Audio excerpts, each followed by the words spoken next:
Et Rydell avec sa Seat qui peut s'estimer heureux parce qu'après les qualifications, dans son interview, il nous avait dit qu'il était très heureux de sa deuxième place et qu'il espérait une course moins agressive qu'à Monza où il s'était fait chahuter par les autres. Donc on peut dire qu'il peut s'estimer heureux de sa première course.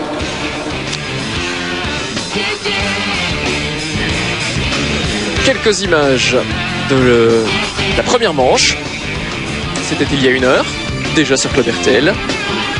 Oula. Attention tatouage. On s'est touché, on s'est frôlé, mais pas tant que ça. On a surtout maintenu ses positions. La malheureuse touchée dans le tout dernier virage. Et Virenque, le parrain de l'épreuve. Pour le drapeau à Damier. Et Jörg Müller, très heureux de sa première place, on peut le comprendre. Alors Rydell dans sa Seat. Les Seat qui tout à l'heure avaient loupé leur départ, quasiment toutes. Dans ces cas-là, Loïc, pour un départ, il vaut mieux avoir une traction ou une propulsion? Une propulsion, on patine plus vite avec une traction qu'avec une propulsion, hein. Ça c'est inévitable. Passer près de 300 chevaux sur le train avant, c'est une chose très délicate. C'est pour ça que les grosses voitures sportives sont toutes propulsion, hein, que les voitures de série qu'on a sur la route, il n'y a pratiquement aucune voiture de plus de 200 chevaux en traction avant. Que les tractions justement se méfient du premier tour après ce tour-ci, après le tour de formation, puisque elles auront un peu plus de mal que les propulsions, que les BM à chauffer les pneus arrière. Tout à fait. Le train arrière plus fortement délesté que sur les BM, avec en plus des pneus peut-être un peu plus froids malgré la forte température, hein. Il fait 30 degrés là-bas, à peu près comme cet après-midi en Belgique. Andy Priaulx derrière Rydell. Priaulx qui va tenter de faire mieux qu'en première manche. Il démarre 7e devant Jörg Müller.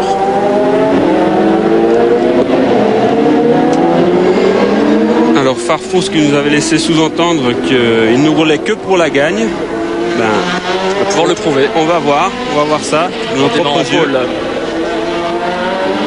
On sait que les Alphas ont des moteurs particulièrement puissants.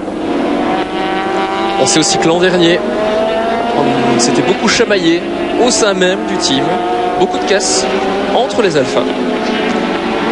C'est vrai qu'à mon avis, des consignes, il ne doit pas y en avoir énormément, hein. Même dans les voitures du même team. Il faut savoir que cette année, on est monté d'un cran, hein. On est au niveau mondial. Et nous ne sommes jamais qu'à la deuxième course, hein. Il en reste derrière. Voilà, deuxième course et 4e manche. Il reste 8 courses après celle de Manicourt. C'est tout doucement la fin du tour de chauffe. Ce sera un départ arrêté. C'est dans le virage sur lequel nous sommes en train d'arriver que ce matin Diefenbarer est sorti dans le virage du lycée. Malheureusement pour lui, une fracture des vertèbres lombaires. C'était le premier week-end de Diefenbarer au sein d'un nouveau team en WTCC, Team RS-Line, qui engage des Focus. Ça a donc très mal démarré. C'est étonnant qu'il s'est fait mal parce que, je veux dire, au jour d'aujourd'hui, les accidents où il y a des blessés, c'est plutôt rare, hein. La seule façon de se faire vraiment mal, c'est d'être immobilisé, qu'une voiture vienne vous prendre de côté. Alors là, il y a moyen de se faire encore très mal, mais c'est à peu près ce qui s'est passé ce matin entre Coronel et Larini. Ok, j'ai pas vu l'accident. Mais... Coronel ce matin était arrêté à la sortie. Voilà. Au jour d'aujourd'hui, c'est vraiment le seul moyen pour vraiment se faire mal, vu la sécurité des voitures et des circuits. Je veux dire, c'est qu'une voiture vienne vous prendre sur le côté de la porte. Là, hein. Là, ça ne pardonne pas. Alors, attention. Attention. Là, nous sommes en fond de grille. Maintenant, caméra de face, s'il vous plaît. Pour le bouillonnant Farfus, le Brésilien à votre gauche en pole position. Ce qui va être digne de sa réputation. À ses côtés, Jordi Gene. Attention au départ de la Seat. Le premier virage Alors, est à droite de l'image. Bon départ de la Seat. Ah non, très mauvais départ, excusez-moi. Elle se fait avoir par les deux BM. Déjà devant, oui. Farfus reste devant. Farfus bien parti, oui. Suivi par les deux BM, par Tarquini. Je rappelle qu'on ne joue pas tous dans la même catégorie puisque certains ont du lest et d'autres pas. Dirk Müller a 40 kg avec lui par exemple. Farfus en tête. Prio est loin. Prio est loin. Il partait 7ème. Attention, nous arrivons au virage d'Adélaïde. Premier gros freinage. Alors. Ah là, ça frotte un petit peu. Farfus crée l'écart. Quelques mètres d'avance. Suivi par 2 BM, par une Alpha, par la Seat numéro 9 de Jenny. Alors on est en caméra embarquée avec Jörg Müller. Numéro 42. Parti 8ème. On est tout près l'un de l'autre, sauf Farfus. Une légère avance. Une légère avance. Pour l'instant, c'est le petit train. Alors, mais mon petit doigt me dit que ça va pas rester comme ça très longtemps.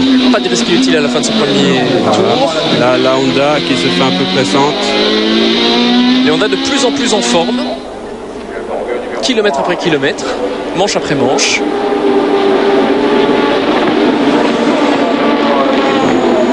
Tarquini. Juste derrière la BM. Fin du premier tour, ce qui nous donne dans l'ordre Farfus, ensuite Dirk Müller, Antonio Garcia et sa BM, Tarquini et son Alpha, Jörg Müller et sa BM et la Seat de Jenny.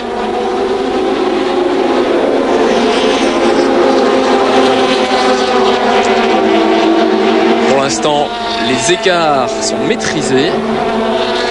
Farfus a perdu un petit peu de son avance, la BM revient, les deux BM reviennent. Ça c'est le principe d'aspiration, il n'y a rien à faire. Et attention, on se montre d'abord dans un premier temps. Intimidation pour un petit peu déstabiliser le pilote devant vous. Grande spécialité des pilotes.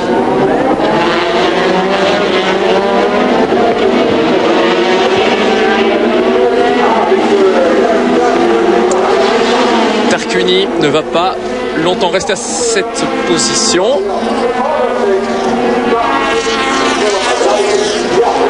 Antonio Garcia sur Dirk Müller qui se montre pressant lui aussi. BM contre BM. Farfus toujours leader. Suivi par Dirk Müller. Et attention. Alors. C'est juste histoire de se montrer. Oui. Mais je pense que Farfus ne pourra pas résister très longtemps. Résister absolument. Les deux autres BM derrière sont aux aguets. Voilà, tentative. La BM, oui, l'extérieur, ça c'est vraiment très dangereux. L'extérieur. Farfus garde. Et qui va en profiter? Ça c'est la question. Ça a failli. Non, ça reste comme. Dirk Müller Garcia. Et puis Jörg Müller. Alors, faire l'extérieur, c'est toujours très osé. C'est pas une manœuvre des plus délicates.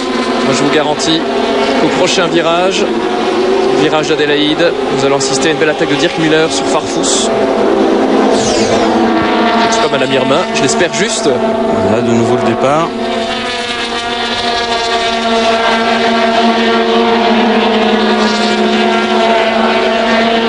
Malheureusement, ce virage d'Adélaïde, le voici. Ce qui nous donne un Farfus qui reste à l'intérieur et qui essaie de profiter. C'est Garcia qui s'est glissé lui aussi à l'intérieur. Alors les 3 BM à l'attaque pour aller manger la petite Alpha qui se trouve devant.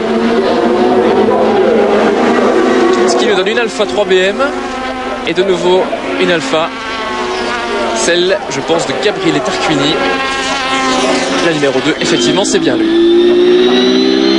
Jörg Müller, vainqueur de la première manche. qui est déjà 3e. Je rappelle qu'il est parti 8e, qui est dans les échappements de Dirk Müller, qui lui-même colle Farfus.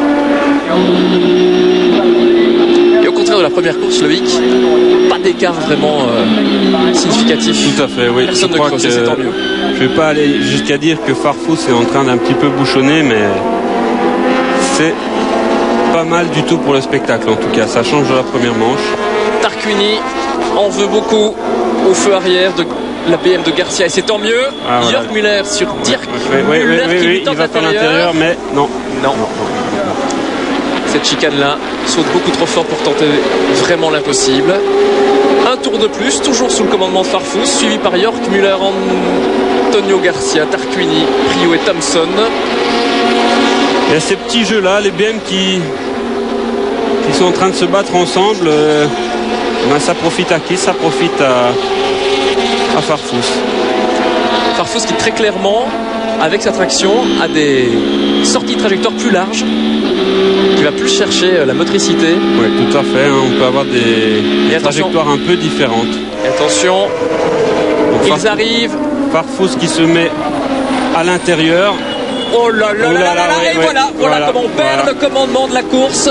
C'est donc l'un des deux, Müller, qui est devant et Farfus a tout perdu dans ce freinage désespéré. Il a tiré tout droit. Il se retrouve maintenant 6e probablement, 5e ou 6e. 5e. Et du côté de BM on continue. Voilà, c'est pour celui-là qui freinait le dernier. C'est pour celui qui freinait le dernier. Ce petit jeu-là.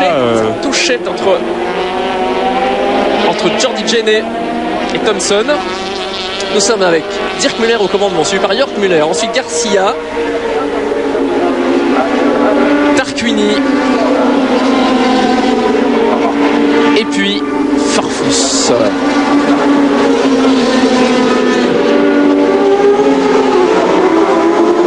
Ça se suit très près, mais alors là plus près que ça c'est impossible. On revoit ce qui s'est passé. Ah oui. Farfus freine beaucoup trop tard, va au contact. Et c'est Dirk Müller qui en perd un rétroviseur. Les deux Müller sont devant, suivis par Garcia, Tarquini et Farfus. Andy Prio, décidément, marche pas très fort pour le champion de titre. C'est pas mal, mais il n'est pas devant. Et derrière lui, c'est une Seat qui n'est pas inquiétante pour l'instant. À bord de la voiture de Jörg Müller, qui est dans les échappements de celle de Dirk Müller. L'aspiration, et derrière lui, c'est une Seat qui n'est pas. L'aspiration est probablement une tentative à l'épingle droite qui arrive, celle d'Adélaïde. Il se place à l'intérieur, Jörg Müller. Freinera-t-il un peu plus tard? Il est bien mis, je pense que... Oui. Ah, on allume légèrement. Voilà, le tout d'avoir une bonne motricité en sortie, sans problème. Ça n'a pas touché. Ça passe. Très clean le dépassement. Jörg Müller.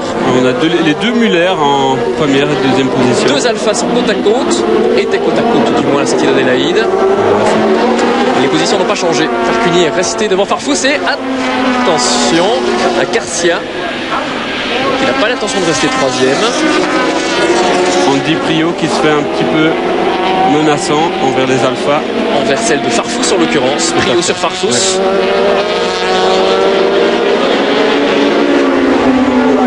Légère avance pour la première des deux BM. Comme on peut le voir, le rétroviseur, voilà, qui va tomber.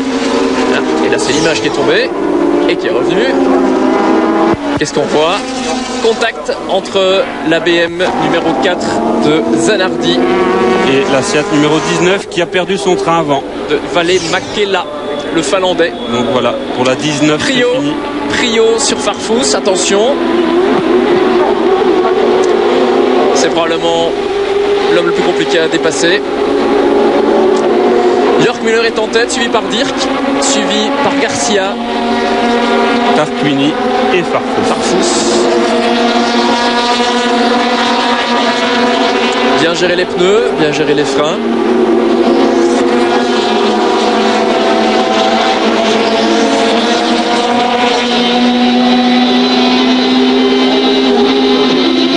Ah, ça sort là. Ouais, un un peu large. Ah oui, peu après large. la bordure, il y a du vert, et après le vert, il y a un peu de gravier quand même. Hein. Voilà, À un moment, faut que ça exactement. s'arrête. Ça ne passera pas cette fois pour Garcia. Et qui tire tout droit, Voilà, c'est Tarquini Tarquini un peu, qui fait la même boulette que un peu large, hein, oui. Ouais. C'est un peu loupé au freinage. Sera fatigué peut-être déjà. C'est possible, hein, c'est possible. Une surchauffe quand on tape un peu trop fort dans les freins, ça peut arriver. Et une bordure, et deux bordures. Des petites bulles d'air. Un circuit de freinage. Garcia sur Dirk Müller. Ils ont raison de se montrer en permanence menaçants. Il suffit de louper un rapport, il suffit de tirer légèrement tout droit à un freinage. C'est comme cela qu'une position est vite gagnée en WTCC, tellement les voitures sont proches. Je rappelle qu'elles sont toutes équipées des mêmes pneumatiques, c'est donc le pilotage et clairement la préparation. Et Andy Priault qui vient Andy de prendre Priault. le meilleur sur Farfus. Mais c'est pas fini parce que Farfus est du bon côté Oui, pour le prochain tournant. Mais il est bien passé. Il est bien passé. Chapeau. c'est sur Tarquini que À Tarquini, tout à fait. Priault vient de prendre le meilleur. Exactement. Voilà. Ah, il a allumé Sûrement. les pneus là. Hein. Il a allumé un pneu au freinage. Andy Priault. Voilà, on prend bien sur large. sort extrêmement large. Toujours les deux Müller et puis Garcia.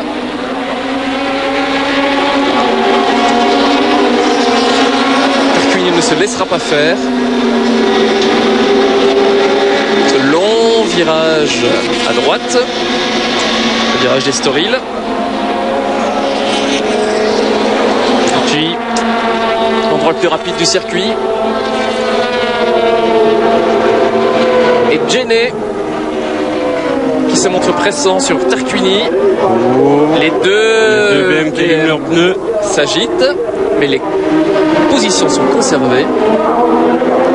Et tout cela fait les affaires, évidemment, York Müller. du leader de York Müller. Pendant que les autres BM se battent derrière, et bien lui installe légèrement son avance. Ça se bat toujours du côté de Jenné et Tarquini. On allume fort les pneus chez Garcia. Ouais. Ça, c'est peut-être pas la meilleure solution que pour les garder frais. Et voilà, deux BM fortement délestés au freinage. C'est comme ça qu'on fait des plats et après ça, on a la voiture qui vibre et qui devient plus difficilement maniable. Retour au direct. La team manager, si ça se dit, de chez Alpha, Mika Sips. Mais oui, ça se dit. Alors, Andy Priault qui essaie de prendre le meilleur sur Farfus cette fois-ci. Et Garcia, qui est toujours dans les échappements de l'autre Müller, Dirk.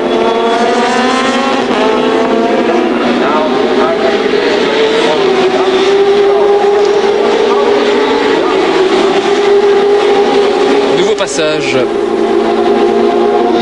devant les stands.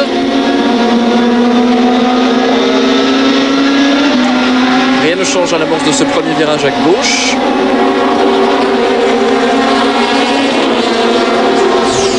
Effectivement, on voit la roue arrière droite qui, délestée. voilà, qui est délestée, qui se bloque. Attentif chez Seat. Et Andy Priault qui est à la hauteur de l'Alpha. Et assez proprement, mon garçon reste à gauche, moi je suis à Bon l'intérieur. travail, maintenant il va essayer de lui refaire. Et Farfus ne peut rien. Farfus ne peut rien. C'est la domination BMW, on peut le dire. Hein. 4 BM voilà, aux 4 premières places. Je pense que les images parlent par elles-mêmes. Farfus reste au contact de Priault.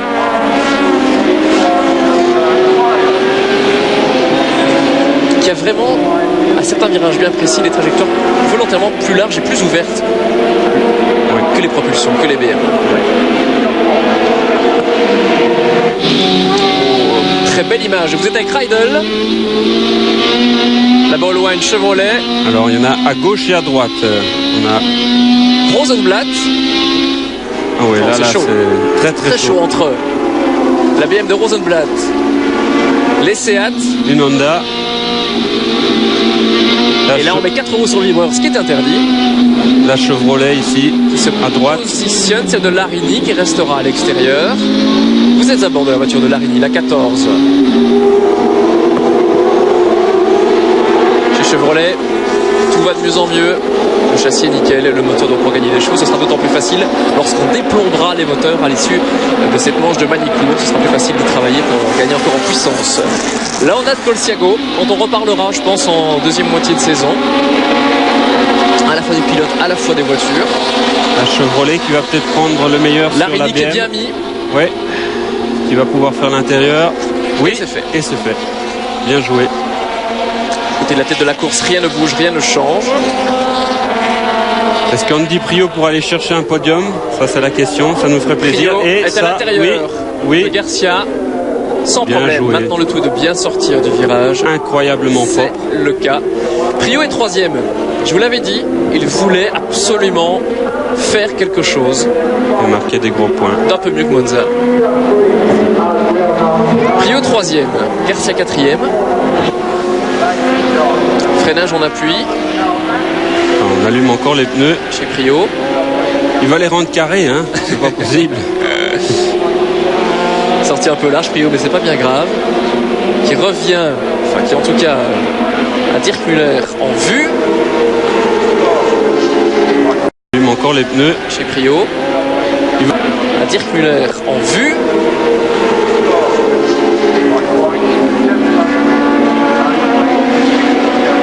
Voilà. Et la BM ici qui a perdu une oreille. Il faut qu'on constat entre eux, hein, c'est pas grave, c'est Voilà. entre BM.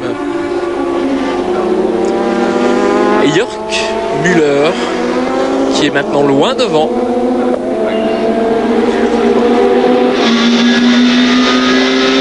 Vous êtes avec Gabriele Tarquini 7ème, la voiture numéro 2 qui aborde le virage d'Adélaïde, le virage le plus lent du circuit, enfin un des plus lents. Non, plus il n'était lents. pas Adélaïde, pardon, nous étions juste avant la chicane. Et les voici maintenant sur en face du muret des stands. Sortir plus large que ça, c'est pas possible. Je ne pense pas. Ça devient très chaud entre les deux alphas. Entre la numéro 6 Giovanardi et la numéro 2. de Tarquini.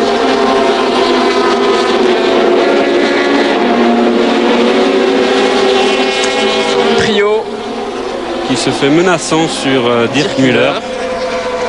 Il reste 3 tours. Course beaucoup plus agitée. L'extérieur, ça c'est pas la Non, meilleure Ça solution. ne marchera pas. Il a peut-être eu une meilleure relance, ceci dit, Priault. Oui, elle marche bien sa voiture en tout cas. Hein.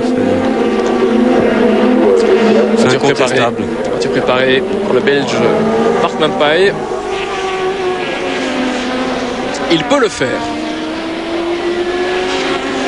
Il suffirait d'une légère erreur de Dirk Müller pour qu'André Priault puisse prendre les devants. Il suffirait même d'une bonne aspiration, d'un freinage un poil plus tardif que Müller. Intimidation.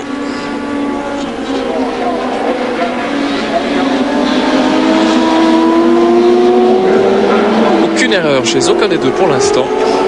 On cherche la faille. Hein. Ouais. On reste derrière. Et à la moindre Et il allume ses phares. Ouais, il a...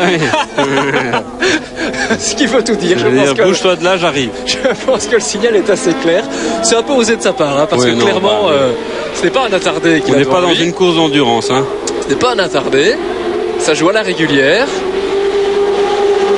Et il est très proche. Ce ne sera pas évident de passer dans le prochain gauche, ni dans le prochain droit, ceci dit. Ce sont deux virages extrêmement rapides.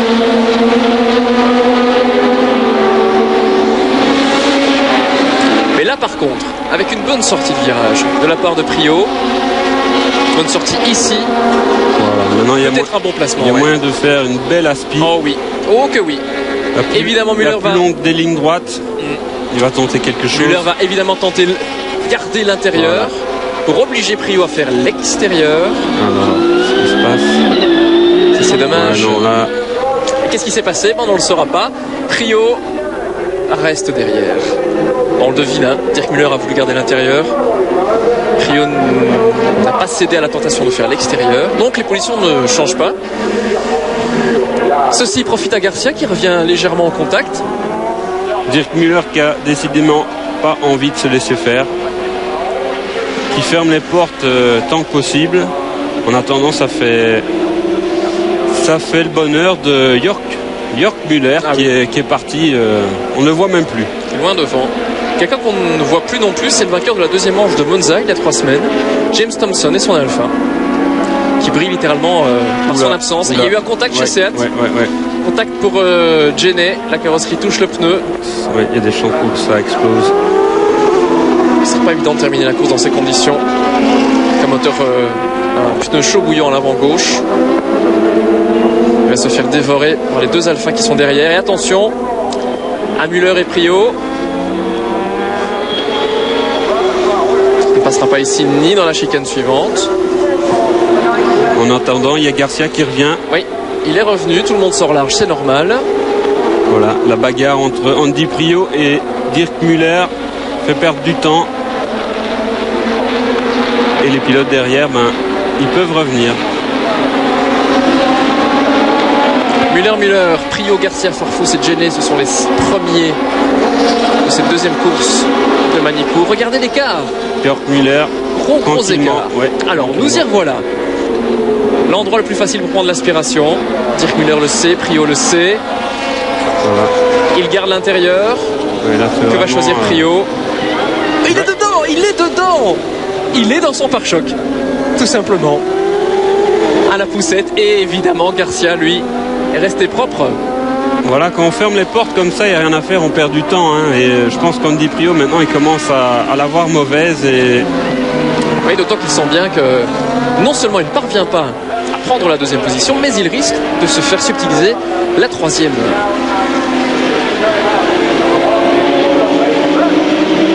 Et ça, c'est frustrant. Quand vous êtes plus rapide que le deuxième et qu'il vous ferme les portes et qu'après ça, vous perdez tout ce temps et que le quatrième en profite pour vous passer, alors là, je peux vous dire que vous devenez fou.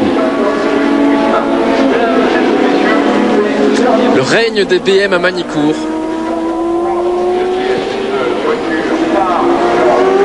Voilà, là, ils sont pare-choc contre pare-choc. On ne peut être plus près. Müller qui voit très bien d'où il est le tableau de bord. Donc Prio voit très bien le tableau de bord de Müller. Et voilà, victoire de Jörg Müller. Plus rien ne changera, je pense. Dirk Müller, Andy Prio, plus que jamais on saute sur les bordures, mais rien n'y fera. C'est la joie. Oh là! Et oula, qu'est-ce qui s'est passé? Mais attendez, c'est Dirk Müller. Dirk Müller sur la ligne d'arrivée. Voilà, à mon avis, Andy Prio n'a pas apprécié, qu'il ne laisse pas passer. Et c'est pas vrai. C'est pas vrai. On n'a pas très bien vu. Je ne veux pas m'avancer, mais on n'a pas vu ce qui s'est passé. Mais à mon avis, c'est la seule explication. Ah non, mais... Ah si, voilà. Andy Prio l'a poussé. C'est pas vrai. En passant la ligne d'arrivée, Andy Prio a littéralement poussé Dirk Müller pour lui dire: mon vieux, je suis pas content de ce qui vient de se passer. Mais le résultat, c'est très grave. C'est que Dirk Müller s'est mis en travers de la piste. Il a été touché une Alpha. A été touché par une Alpha, c'est incroyable. Non, ça c'est, je trouve que c'est pas tolérable. Ce genre de choses, ça devrait être sanctionné. On en connaît qui, pour des attitudes similaires, se sont pris 6 mois de suspension par leur fédération. Peut-être qu'Andy Prio a fortement compromis la suite de son championnat 2005 par ce geste. C'est incroyable. Oui. Bon, on peut comprendre qu'il soit un petit peu sous pression là et un peu en colère avec le fait qu'il était beaucoup plus rapide. Bon, ça c'était incontestable, il était plus rapide que Dirk Müller. Mais de là à aller taper après la ligne d'arrivée. Après la ligne d'arrivée. Déjà pendant, même avant la ligne d'arrivée, c'est déjà pas joli. Donc c'est incroyable ce que nous venons de vivre. Dirk Müller venait de passer la ligne d'arrivée en 2e position, Andy Prio 3e. Les dés sont jetés, la course est terminée. Müller lève le pied, Prio enfonce l'accélérateur, l'éjecte. Il y a peut-être une explication, je ne sais pas, on s'avance peut-être ici, mais peut-être qu'Andy Prio n'a pas vu, on n'a pas senti que Dirk Müller avait ralenti sur la ligne de départ et s'est laissé surprendre. C'est une explication, c'est possible. Peut-être que c'est ce qu'il va nous expliquer. Et voilà. c'est la seule chose qu'il peut dire pour s'en sortir, hein, parce qu'après ça... Et donc c'est donc Farfus qui franchissait la ligne et qui a trouvé... Non, Farfus c'est encore... c'est encore autre chose. Oui, c'est autre chose. Oui, non. Il est arrêté là sur le bord de la piste, mais on ne sait pas pourquoi. Sa voiture a l'air d'être intacte. Alors Jörg Müller... dans son tour d'honneur. Qui commence à prendre l'habitude de monter sur ce podium. Ah oui, Jörg Müller qui... la plus haute marche. Qui à Monza avait abandonné dans la première manche, 4e dans la deuxième, qui avait eu des crevaisons, qui a eu une très mauvaise qualification, et qui cette fois-ci eh bien, signe la pole en 1:49.4 et remporte les 2 manches. Exactement, et c'est la 6e victoire d'affilée pour BMW, ce qui est quand même remarquable en soi. Donc ça fait 3 ans qu'il gagne toutes les courses à Manicourt. Müller qui était parti. Alors, regardez. Et oui, ça... Voilà, il faudrait nous montrer la caméra de derrière. Hein, soit c'est une poussette, soit éventuellement Loïc, un blocage soudain du pont arrière de la BM qui l'a fait partir en travers comme ça en pleine ligne droite. Tout est possible. Ça me paraît étonnant. Le pont arrière qui bloque, normalement ça fume énormément et ça bloque pas en une fois. Mais bon, c'est vrai très bizarre. C'est pas évident à expliquer. Bon, le plus probable, c'est que... il y a eu contact. Il y a eu un contact, oui. Et c'est vrai que de là où l'on est mis avec la caméra de face, on ne voit pas très bien ce qui se passe derrière. Pas forcément bien les distances entre eux. Il faut le reconnaître, c'est peut-être un quart dans le pont arrière. Résultat de la manche, de Müller, Prio, Garcia, Farfus, Genet, Giovanardi et Tarquini. Et puis plus loin, avec des écarts qui ne sont pas si démentiels que ça, James Thompson, qui est 9e et qui pourtant avait brillé à Monza. Voici le podium. Voilà, même si Andy Prio finit que 2 fois 3e, il a pu prouver qu'il était très rapide et très compétitif. Hein, donc je pense que pour la suite des événements, ça ne devrait pas poser de problème. On devrait le retrouver sur la plus haute marche du podium. Et assez rapidement. Voilà.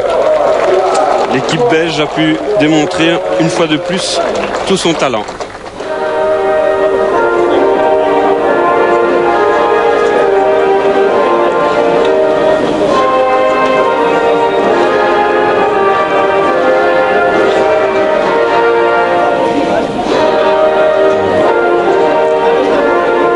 Et BM qui monopolise ce podium.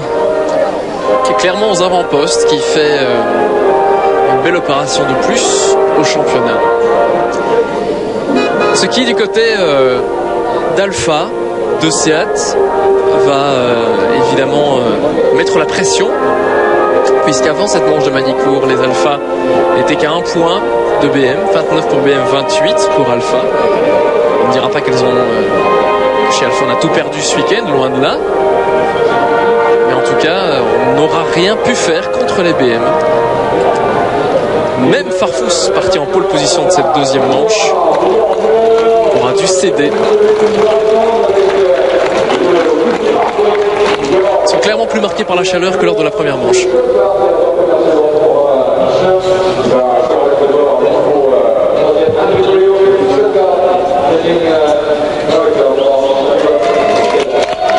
Voilà Andy qui sauve les meubles, hein, quand même, qui marque des gros points, comme il a dit. Bon, comme ça lui permet d'éviter de prendre du lest encore en plus, ce qui va lui permettre de se battre aux avant-postes pour la prochaine manche qui devrait se dérouler à Silverstone, si je me souviens bien. Le 15 mai, dans 2 semaines. 15 mai, dans 2 semaines. Circuit très sympa, des longues lignes droites aussi, circuit rapide, comme je les aime.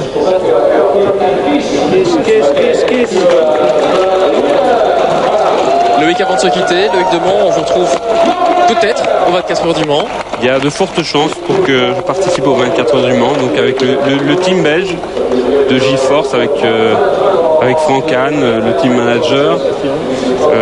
J'ai eu la chance de déjà rouler aux 1000 km de Spa, où ça s'était très bien passé au début. On avait pu prouver que malgré la jeunesse du team et de la voiture, on pouvait se battre devant. On était 3e à la régulière dans notre catégorie LMP2. On était 10e au général et malheureusement il y a un pneu qui a explosé.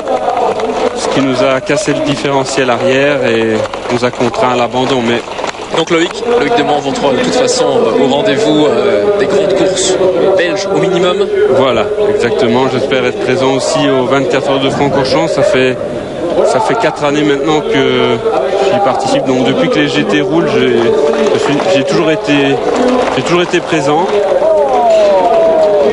En 2003, j'ai gagné ma catégorie avec une Porsche GT3. Et on vous souhaite de vivre lors de ces épreuves-là ce qui se passe actuellement à l'image. Voilà, c'est ce qu'il y a de plus gai. On vous le souhaite, du champagne partout, sur vous, sur vos collègues, sur le public. Merci Loïc Demont. Merci à toi Fabrice pour cette charmante après-midi. Nous remettrons ça dans 2 semaines donc en Grande-Bretagne sur le mythique circuit de Silverstone. Ce sera la 3e